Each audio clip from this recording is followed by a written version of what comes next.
Hello, അപ്പോൾ നമുക്കിന്നൊരു beef roast ഉണ്ടാക്കിയല്ലോ. അപ്പോൾ നന്നായി ചൂടായ ചട്ടിയിലേക്ക് വെളിച്ചെണ്ണ ഒഴിച്ചതിന് ശേഷം അതിലേക്ക് നമ്മളെ കഴുകി വൃത്തിയാക്കിയ ബീഫ് ആഡ് ചെയ്യുക. നമ്മൾ അടുപ്പത് നല്ല ഇൻഡാലിയത്തിൻ്റെ ചീഞ്ചട്ടിയിലാട്ടോ വെക്കുന്നത്. അപ്പോൾ അതിലേക്ക് വേണ്ടിയിട്ടുള്ള മല്ലിപ്പൊടി, മഞ്ഞൾപ്പൊടി, മുളക് പൊടി ആവശ്യത്തിനൊക്കെ ആയിട്ട് ചേർക്കുക. മുളക് പൊടി കുറച്ച് ചേർത്താൽ മതി. നമ്മൾ കുരുമുളകാണ് അതിൽ കൂടുതൽ ആഡ് ചെയ്യുക. അങ്ങനെ കുരുമുളകും കുറച്ച് ആവശ്യത്തിന് എരിവിനനുസരിച്ച് ചേർത്ത് കൊടുക്കുക.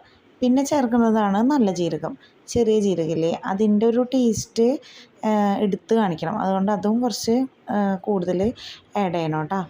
ശേഷം സുർക്ക എന്ന് പറയുമ്പോൾ വിനാഗിരി ഒരു കുറച്ച് ഒഴിച്ചു കൊടുക്കുക.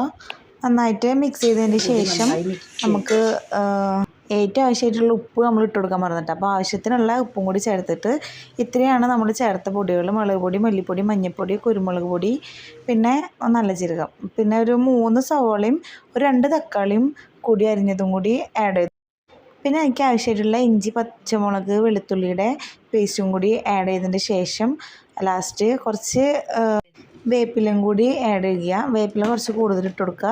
എന്നിട്ട് കുറച്ച് വെള്ളം ഒഴിച്ചിട്ട് നന്നായി മൂടി വെച്ചിട്ട് വേവിച്ച് നന്നായിട്ട് വരട്ടെടുത്ത് കഴിഞ്ഞാൽ നമ്മുടെ ബീഫ് റോസ്റ്റ് റെഡി ആയിട്ടുണ്ട് കേട്ടോ.